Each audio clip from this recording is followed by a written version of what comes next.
Welcome in to Moving the Chains, brought to you by Founders Federal Credit Union. I'm Kevin Thomas alongside Jerel Hendricks here for our Upper and Lower State Championship Round 4 recap show here provided by Folly Row. Jerel, I mean, like we said time and time again on the preview show, they are all big games. Everybody's good.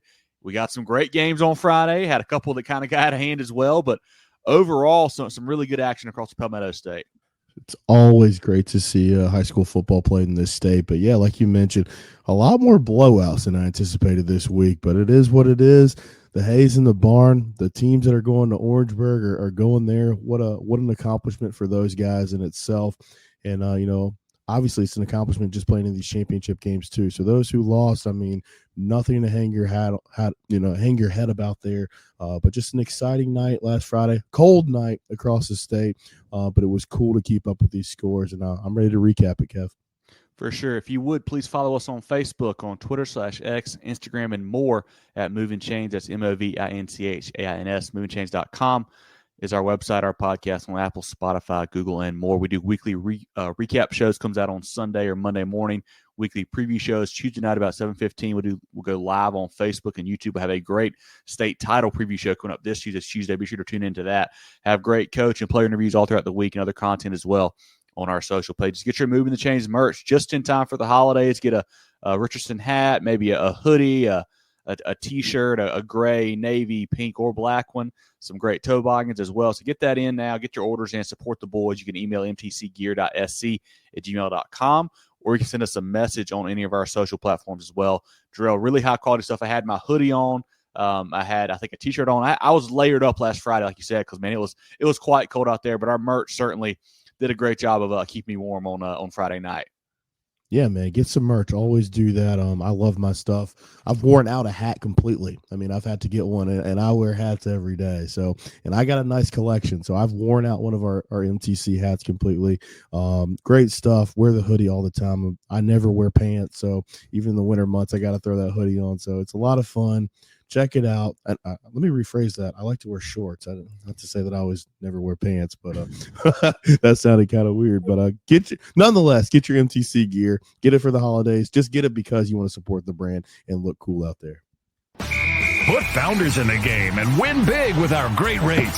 Whether you're looking for a loan or want to grow your money with a certificate, Founders Federal Credit Union can help you move the chains on your financial goals. Not a member? No problem. Visit foundersfcu.com to see if you qualify. Federally insured by NCUA. Membership qualification required. Equal housing lender. Terms and conditions apply. Come for the deals and stay for the quality with Folly Row. From polos to Q-zips to hats and more, their moisture-wicking, quick-drying, and anti-wrinkle apparel is the perfect blend of comfort and fashion for game day. FollyRow.com and at Folly Row on social media. Folly Row. Very good polos. Let's start with our Carolina Orthopedic and Neurosurgical Associates games of the week. Our Kona games of the week, Jerel, 5 of the biggest ones across the state. Obviously, a little bit of a smaller slate this week, but we'll get to these Kona games first, and we'll look at the rest of the statewide scoreboard after that. Hey, man, we were just talking about me being caught with my pants down, and I did with this one. I projected this one wrong. This is a game that you went to, the 4A Upper State Championship game. That was between Westside and South Point, and the Rams put it on those boys. They win it 35-14. Kev, this one was never in doubt. It was so bad with me and John's picks that you had the players yelling at you after the game. I mean, the stars came out for the Rams. I mean, Carter Woods throwing dimes, Armani Weaver. You had special teams plays, offense, but most importantly, that defense for Westside was the star of the night. No doubt about it, man. You're facing the South Point offense that's averaging, I think, like 50 a game. Mason Pickett-Hicks had just ran for 485 the week before, and they really bottled him up and bottled up that whole South Point offense, man. Just super impressive to see what they were able to do up front, especially control the line of scrimmage, it felt like, all night long. But yeah, Westside, man, came out hot. I think the second play from scrimmage, you had a Sherrod Richardson's 47-yard touchdown run down the sideline. I was like, oh, buddy, here we go. And they were just rolling from there. South Point just could not find their groove offensively, man. They did come back to tie it up finally late in the first quarter at 7-all. But after that, they just kind of ran away from. I mean, just too much firepower for Westside. You mentioned Bomar and Weaver, and those guys are just so fast outside. But they really made a big difference on defense too, because Cam McMillan and the South Point offense didn't have anybody open hardly all night either. I mean, they just nowhere to go with it on the back end that allowed them to put a couple more guys in the box to really stop that run game, and then you're not going to bottle up Westside for a full game. Like, they're going to score their points. I mean, you get a touchdown pass, touchdown run from Cutter Woods. You get the 2 Richardson touchdown runs. You get a pick 6 from Weaver as well, man. Just they score in all facets of the football game, man. So impressive. And that defense is, I think it's been overlooked. People just think about the playmakers on offense. But that defense, though, has been really, really good this season as well. Love what they were doing on that side of the football, man. They were locked down on Friday night. Man, for sure. I'm so impressed by the West Side bunch. I'll eat my crow here. I'll eat my crow on Tuesday when we preview the show and go into the state championship stuff. But, I made a note going into the season. It was don't ever pick against West Side. I broke my own rule. I picked against them last week, and boy, was I wrong. Such an impressive performance. The reason why, though, that South Point bunch from the middle of the season on, when they got healthy, I didn't think that there was anybody hotter than that team across the state. And obviously, like you said, you had Mason Pickett-Hicks run for nearly 500 yards last week. So I got caught up drinking the Stallion Kool-Aid there. But the Rams are the real deal, looking to repeat as 4A state champions, moving on to Orangeburg. Kev, let's go to the Somerville and Sumter game in 5A, Division I in the lower part of the state. The Green Wave, another one, just put it on from start to finish. It's funny, these are the two games that I picked wrong. I got all the other ones right, but I couldn't be more wrong about these games here. That Green Wave defense, we know the offense is high powered and can get it done. The defense just completely shut down that Sumter Gamecocks rushing attack.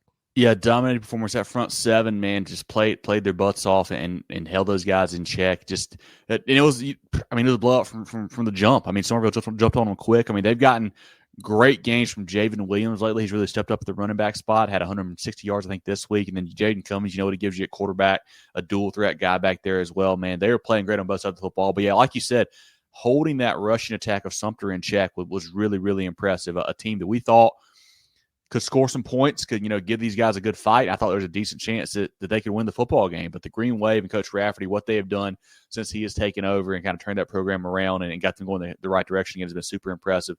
Love what they brought to the table on Friday. Hey, man, the blue blood is back in Orangeburg. It's good to see Somerville performing at a high level again. Going down to 4A lower state, it's a game of runs here, Kev. This is a basketball type game here. North Augusta jumps out to a big 20-0 lead. South Florence scores the next 27 to win this football game. The Bruins are going back to Orangeburg. We're going to have a rematch in 4A, for that state championship, but couldn't be more impressed with how South Florence has bounced off the mat, exercising their demons last week against Hartsville, and then coming back to beat a really, really good North Augusta team after they spotted them 20. Yeah, 3 straight state title appearances for that Coach Marlowe Bruins bunch, man. Really impressive there. Like you said, beginning of the season, I think we all kind of predicted Westside South Florence, but then they kind of we didn't feel that way for a good part of the season, though, after the way Florence looked for a while, but they come back and get the job done there. I mean, a heck of a game. You mentioned it. They have a fumble that's ran back for a touchdown, then a pick 6 right out of the gate. Go down 14-0. They bust a coverage on defense, and Tillman throws a long touchdown pass, go up 20-0. You're like, oh, buddy, this is going to get out of hand. But they just kept chipping away. Their defense locked in, played better and better. And then 2 key stops. The fourth quarter, I believe, North Augusta got the ball to a goal-to-go situation, could not score on 4th down. South Florence gets it back. They go for it, I believe, 4th and inches on their own, 18-yard line. They get stuffed. North Augusta gets it again. Gets it inside the 10 again and goes for it on 4th and goal and can't score 2 separate times late in that ball game, man. Just crazy performances. I mean, because you feel like really if you're North Augusta, like give up 27 points, you get 2 scores from your defense. You play pretty good on that side of the football. Just could not really get the offense going. Got bottled up pretty well by that South Florence attack. And then for South Florence, man, just to keep chipping away. The run game, what they do with Gilbert and Leonard and Sellers is just tough, man. And Coach Marlowe's bunch just found a way to win, and super impressive victory on Friday. Most definitely. Well, talking about a game with points here, I think we had 98 combined here. If I could do my math right, absolute shootout there in Football City, USA. Northwestern tops Gaffney 58-40. I feel like one of the last of these games have just been defensive battles, and this one just an explosion for both sides. Man, I mean, obviously a larger scoreline at the end. Northwestern pulls away, but Gaffney throughout this game just continued to fight, continued to battle back. You know, these players are used to winning, used to competing for championships, and obviously, you know, trying to get Dan Jones to Orangeburg came up a little bit short. This Northwestern bunch is legit. Certainly are. I mean, like you said, Gaffney, I mean, they had the lead a couple times, man. They were down big and then kept coming back, and just, you know, too much offense for the Trojans, man. Just what Polk can do with that receiving core of Vance and Caldwell and, you know, Watkins and all those guys out there. They are so tough to stop. Gaffney just did not have enough playmakers on that side of the football to really hold them in check. And a great win for Coach Walford's bunch. I mean, Gaffney's always a tough team to take down, especially when you get late in the playoffs. And that Trojan team is absolutely rolling. A fantastic football game there. Great offensive showing on both sides for sure. Hats off to Coach Jones. You know, his last game there at Gaffney as he's retiring now. Appreciate what he's brought to the state. You know, he's always been super nice to us as well. So appreciate his time over the years. But great win for Coach Walford and the Trojans, man. Back to Orangeburg. That'll be 2 out of 3 years for them, playing for a state title now here on. I think that game is next Saturday, I believe. Going to 1A in the upper state, and this one it seemed like it was going to go one way and then just went the exact opposite really fast. But you know, the result is pretty common. That's Abbeville advancing to the state championship. They knock off Louisville 42-18. This Abbeville bunch, you know, just been poised to make this run all year. We just anticipated it, especially with them flexing down to 1A this year. Louisville just really played good football, especially second half of the season and into the playoffs. Just could not keep up in this one, though. I missed this one, you know, and I think I don't really feel bad about it because Abbeville's like, you know, really, really good. But yeah, I thought Louisville would be able to hang around, you know, and had a real shot to win the football game. I thought what they could do on offense would be able to give Abbeville some problems, and it certainly didn't. I mean, you know, I think they were up. We said 10-0 Jerel, I believe, in that ball game, and then Abbeville just stormed back to just hammer those guys at that point forward. Have not been able to see any film on that. Was not really sure what happened, but I mean, just to hold that offense in check like that is very impressive. That's an Abbeville defense that had been a little bit shaky this year when they had played some good teams. They had given up a lot of points, and I thought that would be the case. But man, just I think they ran off 42 in a row at one point. Just really crazy what they were able to do on that side of the football. And great game for Coach Nichols' bunch, man. Another program that, you know, is always there when it matters late in the season, and a great win from them on Friday. And I got to give a kudos to Coach Usher there at Louisville. I mean, stepping in his first year, leading them to an upper state championship appearance. That's awesome. You know, filling into some big footsteps, some big shoes that Coach Bulwer left behind. So that's a hell of a job by him and his bunch. Just came up a little bit short. Again, our Kona games of the week, we had Westside knocking off South Point 35-14. Somerville all over Sumter 35-6. South Florence comes back to knock off North Augusta 27-20. An absolute shootout over in Rock Hill. Northwestern over Gaffney 58-40. And Big A Abbeville knocks off Louisville 42-18. Kevin, we'll go to our HTC Hometown Connection game this week. And, man, this one got out of hand as well. The Loris Lions, man, this is a team that has, I would say, outperformed. We saw them coming. I won't say I'll give the credit to you. You saw them coming a couple of years ago, and they got to this moment. Unfortunately, they met a team that has played in a lot of these games, and unfortunately, they weren't able to keep up. The Oceanside wins this one 42-7. I mean, Kev, I expected this one to be a lot closer. Yeah, I mean, the Oceanside offense, man, has just been rolling lately. Monavian has been just on fire, and I thought there was a chance that Loris could kind of give him some problems with that defensive line, and they weren't able to get a lot of pressure, and he gets rid of the ball so quickly, man, just makes it tough for you to really get after him too much there. And the Oceanside defense, I mean, Loris's offense has not been the strength of the team, I wouldn't say, all year long, but they put together some nice performances there. But to hold them to 7 at their place as well, the Landshark defense is flying around, man. And what that program has done this year, you know, losing Coach Wilkes, who resigned early on in the year, Coach Patterson steps in, and they've just answered the bell every week, man, going up a class to 3A now, and they're back in the state title game. Super cool to see what they've been able to accomplish. Man, no one battled more diversity than Oceanside. No one, earned it more than this, I would say. They're non-region scheduled, too. I mean, playing some heavy hitters there. You mentioned the coaching swap, cycling in some players, things like that. So just continue to get it done. But that's what these programs do that are used to winning.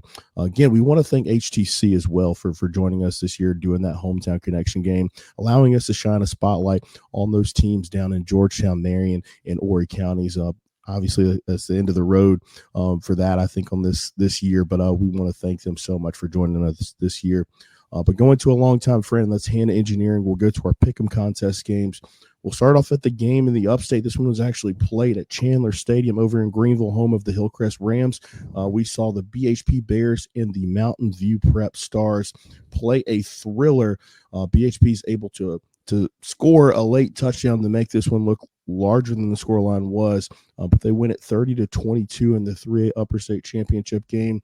Back and forth game. I mean, a little bit more defense than I anticipated. Big time running back matchup here, but at the end, the BHP Bears, a team that wire to wire number one, gets to Orangeburg.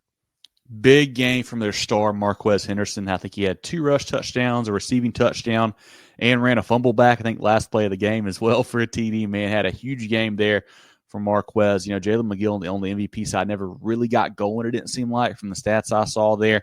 But BHP, like you said, we've had him number one on our poll for quite a while. And this was a tough one for me to pick. And I think I picked MVP last week. I just didn't – I wasn't super impressed with BHP 2 weeks ago, and it kind of gave me some worry. But, man, they played their butts off on Friday, man. The offensive line got it done, let Henderson get loose a couple times. The defense has been flying around. That is one thing that I have noticed. They've caused a lot of turnovers lately, and that is big this time of year. They did so again on Friday. Coach Blackson's bunch, had the kind of target on their back all year long, and they've been kind of answering the call, and they get all the way down to the state title game now, man. Just super impressive what they have done. Love that for that community. A lot of great folks over there for sure, so happy for that group.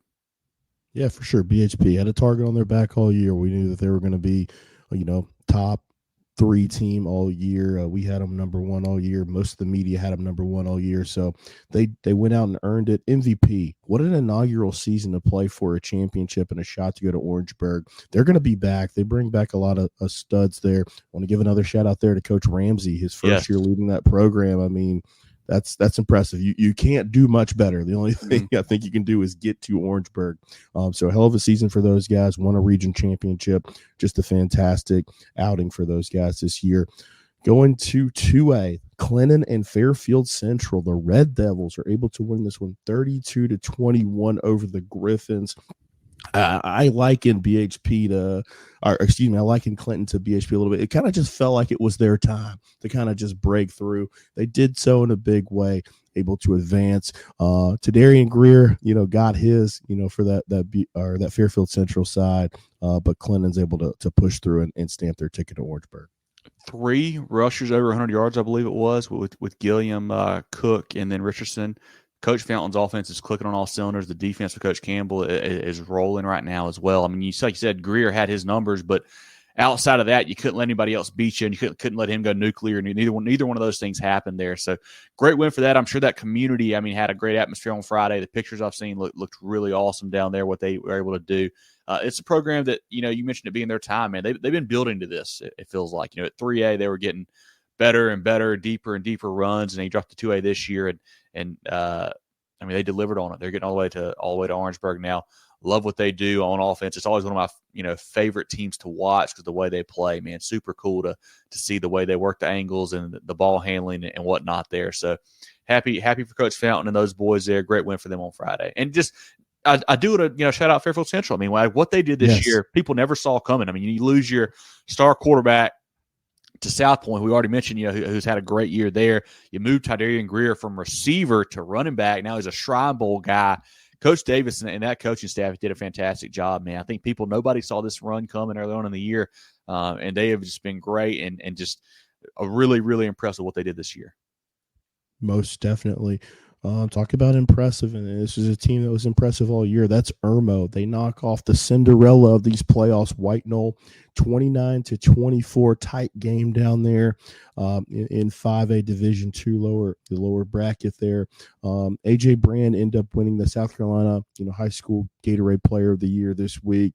Well deserved. They rode him. They got some critical stops, especially there at the end of the game. Could not be more impressed with what White Knoll's able to put together this year. But Irmo also seems like a team that's destined to get to Orangeburg. They were able to get that done on Friday. Yeah, a really good ball game. Much closer than the first time, obviously, there. White Knoll has been playing a lot better. We saw that again on Friday. They actually got the ball back. They get their 2-yard line late in the game with a chance to drive and win there. And they got out to, I think, about midfield before falling short with that one. But it's just too much AJ Brand, man. He's such a playmaker with his legs and with his arm, man. He can get it done however you want. And you got the weapons outside with Miller and Murph that you got to respect as well. So you can't really stack the box. They're a super tough offense to defend.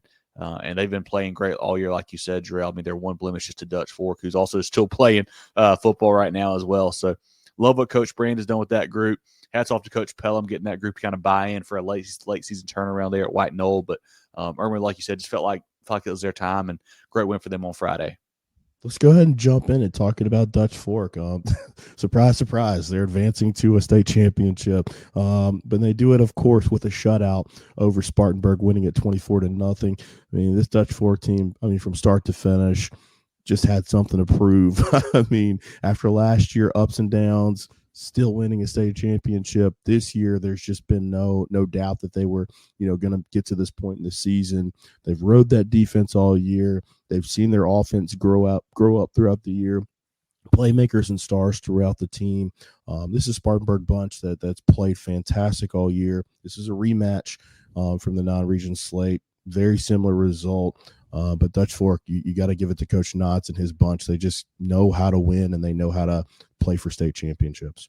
I believe I saw it was their 6th shutout of the season, I think, which I think he said may have set a record for Dutch Fork or something like that. I think I saw. I can't remember the exact stat on that, but really cool to see. I mean, they're always so tough on that side of the football, and I feel like people kind of overlook the offense, but Ethan Alfing and those guys have gotten a rolling too. He had a big game. Boykin Bickley, a big game there.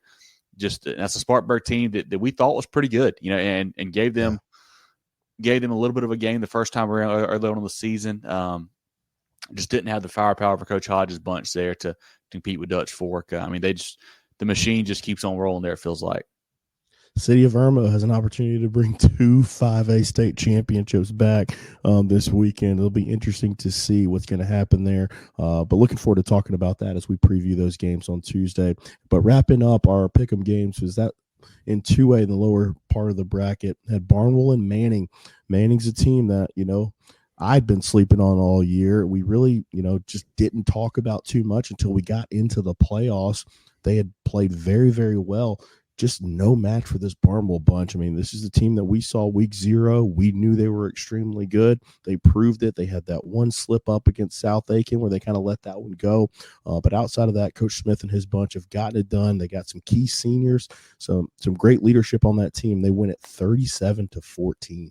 This game was 14-all at the half, I think it was as well, Jerel, and they pull away in the second half there. You get a big game from Cam Austin, 3 touchdown passes there. And then Nehemiah Brown as well at running back stepped up with a huge game. Last week I think Jordan Peoples was the go-to guy in the backfield, but Nehemiah Brown stepped up this time. And that defense holding a pretty powerful Manning offense that's put up points all year long to just 14 was really impressive there too. A group that had a lot of belief and had a lot of momentum going into this football game. The Warhorses to pull that one off was super impressive. Really cool to see what Coach Smith has done just in 2 years there. A program that we knew was good when he took it over, man. They were winning football games, under Coach Garrick, and I think they had gone to 3 state finals in a row at one point early in the 18, 19, 20 area, somewhere in that ballpark. And to see them get back to the state title is really cool and great to see what he's done there in his 2 years at the helm. Again, our Hannah Engineering Pickup Contest games, we had BHP holding off MVP 30-22, Clinton over Fairfield Central 32-21, Irmo in a tight one over White Knoll 29-24, Barnwell pulls away in the second half over Manning 37-14, and Dutch Fork shuts out Spartanburg 24-0. Kevin, let's flex to our last game. Somehow this one got left out of all of our sponsorship games here, but it's a big one nonetheless. That's 1A lower. And of course, I say big because Big Cross wins in a big fashion. They knock off Lakeview 36-7. Coach Wright and his boys are advancing to Orangeburg. Man, did not see this scoreline happening here, but just excited to see Big Cross kind of break through. They've been knocking on the door for years here, and they finally advance to a state title. Crazy game. You know, it's 7-all late in the first half. Lakeview's driving. I believe they throw like a 100-yard pick six to go down 14-7. Next play on the ensuing kickoff return, they fumble that. That gets ran back. They go down 21-7 into the half, and that's pretty much all she wrote. You know, Lakeview not cut out to come back from a deficit like that. Ended up having, you know, quite a bit of turnovers, trying to kind of force the ball a few times. Maybe had like 4 or 5 picks they threw in that game. I know Caden Ramsey had 3 himself for Cross there. Just not built to come back. And that sequence there at the end of the first half really cost the Wild Gators, who had a really good season, man. You know, and I slept on them for quite a while too. Thought they were going to win this week, and they didn't. So I could not get them figured out there. But like you said, Big Cross, Coach Wright does a fantastic job there. He's got some playmakers with Ramsey and Carmelo Jones and that group there that can really make some things happen, and happy for them, happy to see them make it all the way to state title, because they've been, like you said, Jerel, knocking on that door, been right there the last couple of years. So really cool to see for the Trojans and their community there. Big one there, yeah, man. Like to see that one again. I just want to go through all these scores. I mean, it might as well do it just one more time. Just these guys advancing to state titles is really cool to see. Had Westside defeating South Point 35-14. Somerville over Sumter 35-6. South Florence over North Augusta 27-20. Northwestern in a shootout over Gaffney 58-40. Abbeville over Louisville 42-18. Oceanside big over Loris 42-7. BHP in a tight one over MVP 30-22. Clinton defeats Fairfield Central 32-21. Irmo in a tight one over White Knoll 29-24. Barnwell pulls away against Manning 37-14. Dutch Fork shuts out Spartanburg 24-0.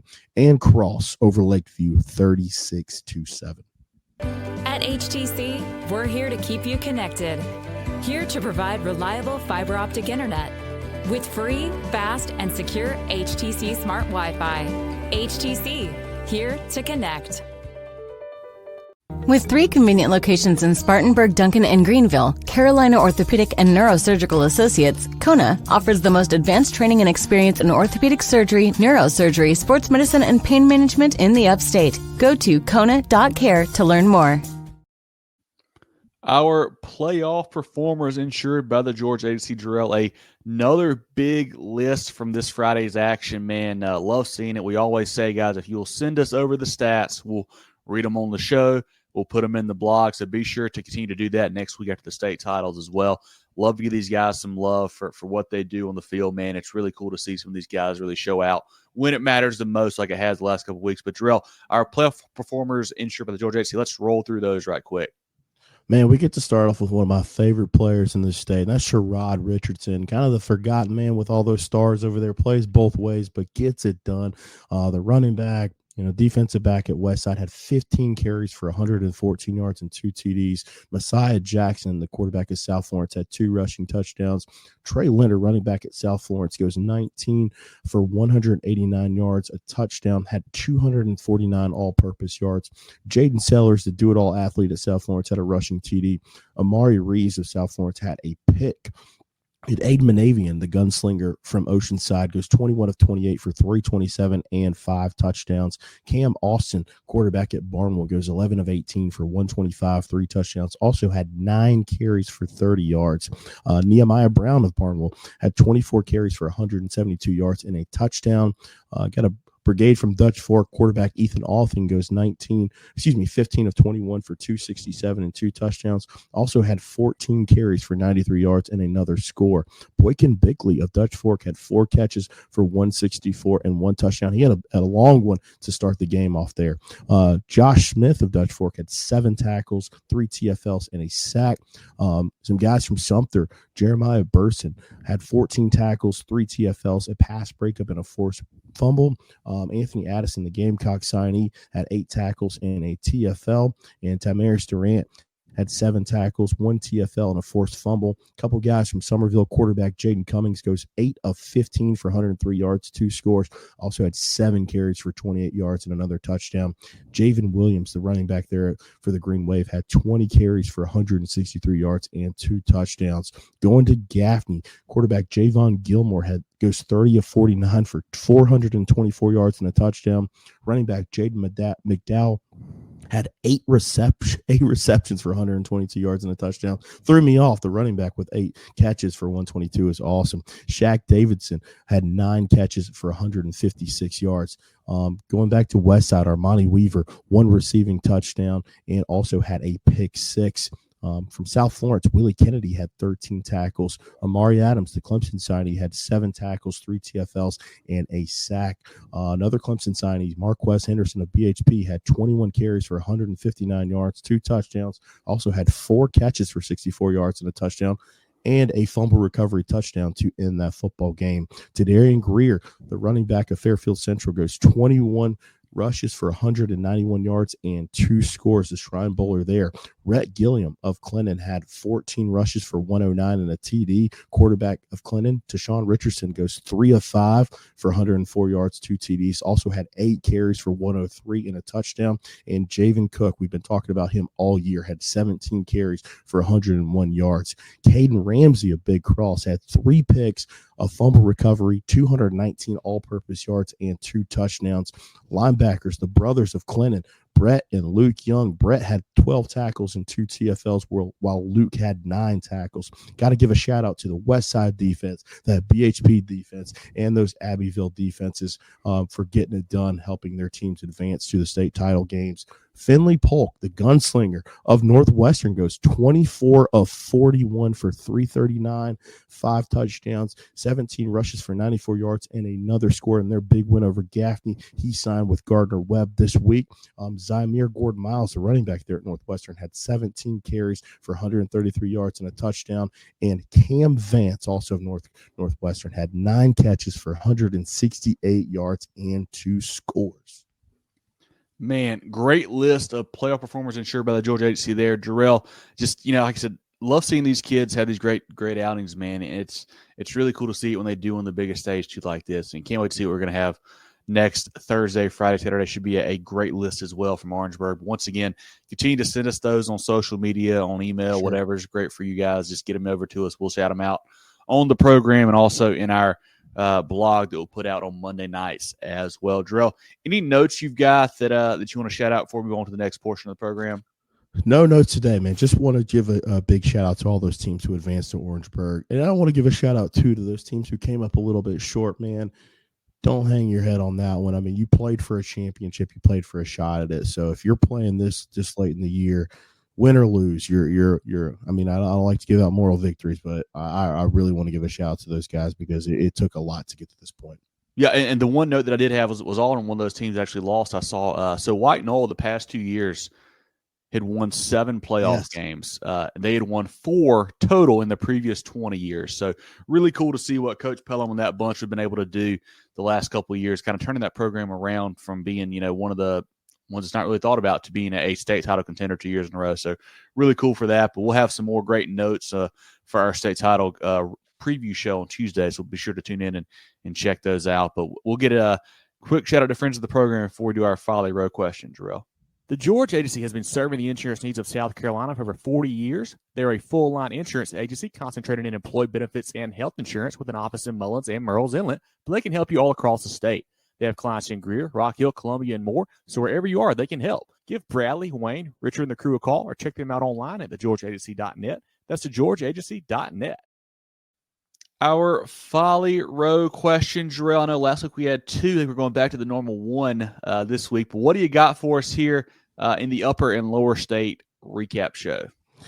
Yeah, this one's tough because I love it grew on me when we started talking about breaking up these brackets in 5A, kind of going back more towards the Big 16 days, but that forced us to have 6 state championship games this year, and it kind of wreaked havoc a little bit on the schedule.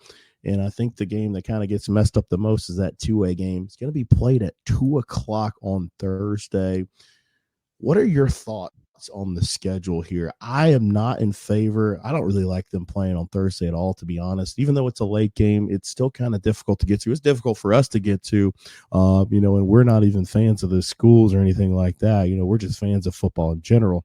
But I can't imagine what it's like having to take a day off work, to go see them play at 2:00. And it just doesn't feel right. 2:00 on a Thursday for a state championship just doesn't give that vibe to me. So how would you tweak the schedule? What are your opinions of it? Me, I kind of ask these open-ended questions to keep the dialogue going. I personally, I'll start off a little bit. I personally hate that these kids are having to play at 2:00 on a Thursday. Yeah, I don't like it either, Jerel. And I don't like the 2:00 on Friday either, really. Yeah. Honestly, it's just, it's really tough. I don't know what you do when you got 6 classes like that. I know there's been, I think, a time when we used to play 4 on Saturday at one point. Maybe we try to get back to doing that and then doing maybe a Thursday, Friday night, and then just an all-day Saturday type deal.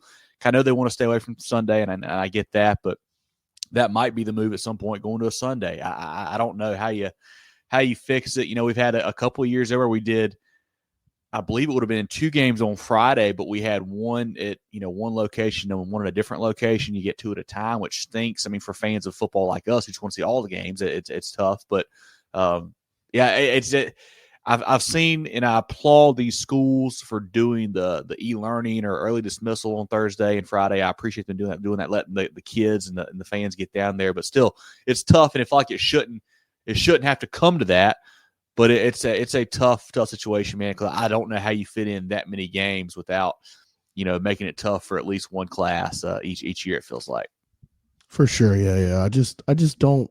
It just doesn't feel right to be playing a state championship game on 2:00 on Thursday. I'm sure that these communities and players and coaches don't care. They say, line it up. We're playing for a state title. Jerel, shut up. Who cares? But for me, I'm a big vibes guy, so I wish it was able to be played at night or maybe later in the day on Friday, or like you said, pushing those games to Saturday. I know that kind of gets messed up scheduling wise sometimes when you're playing a game probably like 10:00 in the morning. I don't know how early you got to start that, but just not a fan of that 2:00 Thursday game. It's tough, man. What would you suggest, Jerel? Do you think we try to play? Do you eventually try to get to a Sunday? Do you try to? I don't know. I just don't know how you do it, man. And the other problem too is, they've done it obviously, and sometimes you have to do it because of weather or whatever. But it's the biggest game of the season for these teams. And they're getting a short week of prep too. Sure. These guys on Thursday, especially Thursday morning, you're getting a real short week of prep. Which it's not the biggest deal because both teams deal with it, and you have to do that sometimes, like I said, because of weather. But still, I like to let them at least get a normal week of work out there before we get the game rolling.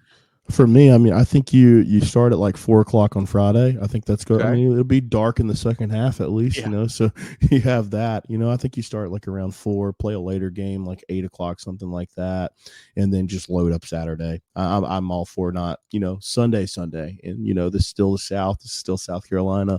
You leave Sunday alone. That's for the NFL. Whatever.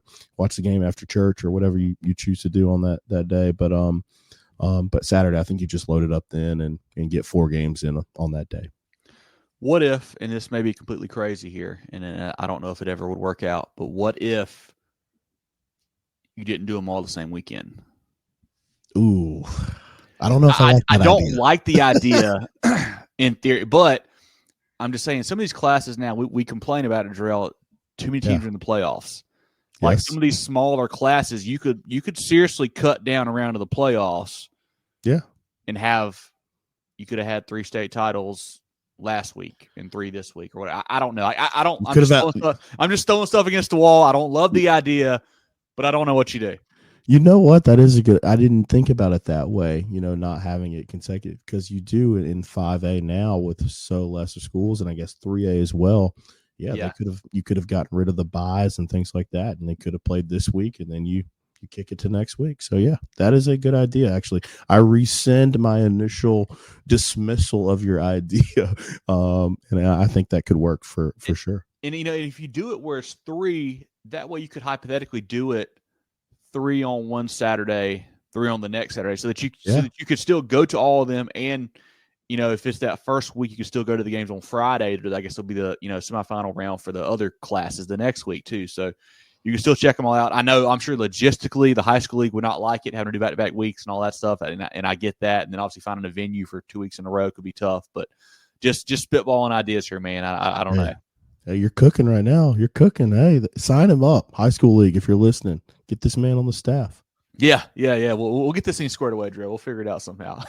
But any other thoughts there on that Folly Row question, man? It's a good question, because I know I've seen a lot of complaints about it this week, because people are trying to figure out what do you do with the schools and how do you get them, get the kids there and all that. So it's been a big point of discussion in the social media landscape the last couple of days.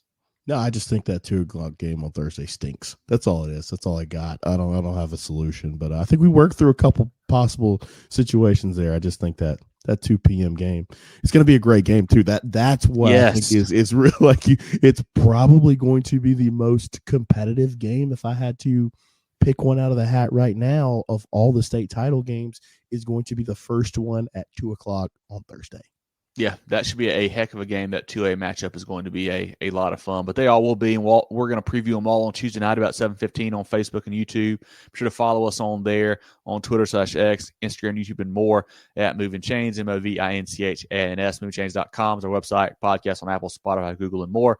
Our recap show comes out Sundays or Mondays on those platforms there. Our preview show, like I said, Tuesday night, our preview show for the state titles. Please tune in. It's going to be a lot of fun. We have lots of great notes and stats and discussion from John and Jerel and I, along with just, I'm sure, tons of fans commenting in too. So be sure to tune that in and join us for that on Tuesday night. Our MTC merch, our great hats, Richardson hats, gray front, black front, whatever you want. We got that stuff. Got 2 great hoodies, kind of a stone whitish hoodie along with a gray one. 4 great T-shirts, a pink, a navy blue, a gray, a black. Toboggans, black and gray. Lots of great stuff for Christmas gifts. I actually just sent out a shipment on, I guess it was Friday, to somebody for a Christmas gift too. So make sure you order those now. We'll get them to you here pretty quickly, as long as you get it to us in a timely manner. We'd love to hook you guys up and help support the boys. And if maybe you love MTC, you need presents for yourself, tell your friends to buy you MTC stuff. We'll do that. Just do that. You can email mtcgear.sc@gmail.com or message us on social media to get that order place. Love to have you supporting us and repping us, Jerel. I do want to shout out friends over at Westside High School. Had a great time there on Friday night. Coach West, got to talk to him. Coach Lane, of course, Coach Pearson, got to say hello to him. Got to see Coach Richardson from South Point, Coach Van Horn from South Point as well. Lots of great folks. Anybody else? I'm trying to think if I left anybody else. Travis, a big Westside fan. Got to meet him at the ball game. Also, David and Tony was at the game as well. Got to talk to him. So really, really cool getting to catch up with some folks, meet some new folks there over in Anderson, man. Had a great time, great atmosphere. I mean, they do it right, man. It's a good stadium. They get the lights on and off. They get the music going. I did a hot dog review, and I will tease it. I had to say at one point, I'm so cold on this hot dog was good or not, but I'm giving it a good score because it was absolutely freezing on Friday. But I believe it was a good hot dog. I'm pretty sure. Well, I'm pretty sure. Well, that's good news. I think that's initially why I got in the crosshairs last year with Westside. I gave a rating of a hot dog that was not to their liking. So it seems that they've made improvements. So I'm happy that you were able to get that. Maybe the cold did influence your thoughts. Who knows? But a good score nonetheless. So yeah, I want to give a shout out to the South Carolina Football Coaches Association putting on that recruiting fair this week. I saw the pictures and things like that going on social media this week. So I just want to give a shout out to those guys for doing that. Anytime these guys can get more looks and be able to live out their dreams of playing college football, it makes me excited. Yeah, that was like a really cool event, man. I think it was over at Airport High School, so they did a great job there with that stuff. So glad to see them doing stuff to help our kids for sure, like you said. But anything else, Jerel, as we wrap up this upper and lower state, round 4 recap show here? I know this is a show of celebration as teams are going to Orangeburg and playing for state championships this week. But I would not feel right if I didn't bring up Coach Burris. And I saw this week that he lost his wife. Just wanted to send our thoughts, prayers, condolences to him and his family at this time. The South Carolina high school football family has embraced our show, whether it be coaches, fans, players, and we are so blessed to be a part of that community. So when something like that happens, we want to let them know that we are with them, thinking about them. And Coach Burris has been great to us. He's appeared on our program before. We've had talks with him, in person, through text, things like that. And he's been really great to us. So I just wanted to let him know sincerely that we're praying for him and his family in this difficult time. And it's hard to come up with words, at these things. And I don't know what your faith is or your beliefs, but I don't think that God makes mistakes. And, I know that he's a great person, great man, and he'll be fine. And, just definitely just want to let him know that we're thinking about him. Certainly, yeah. We definitely echo those sentiments here, Jerel. Just a tough situation. Man, I hated to see that come across my timeline the other day. Just hated that for him. He's been super nice to us, man. But yeah, looking forward to hopefully seeing him again here soon and getting to catch up with him and see him in person. But lots of great football this week, Jerel. Lots more to come. This coming Thursday, Friday, and Saturday, 3 full days. We will have coverage from all games. Should check us out on all, like I said, all of our platforms. We'll be live down there doing interviews and updates and whatnot. So definitely tune into that.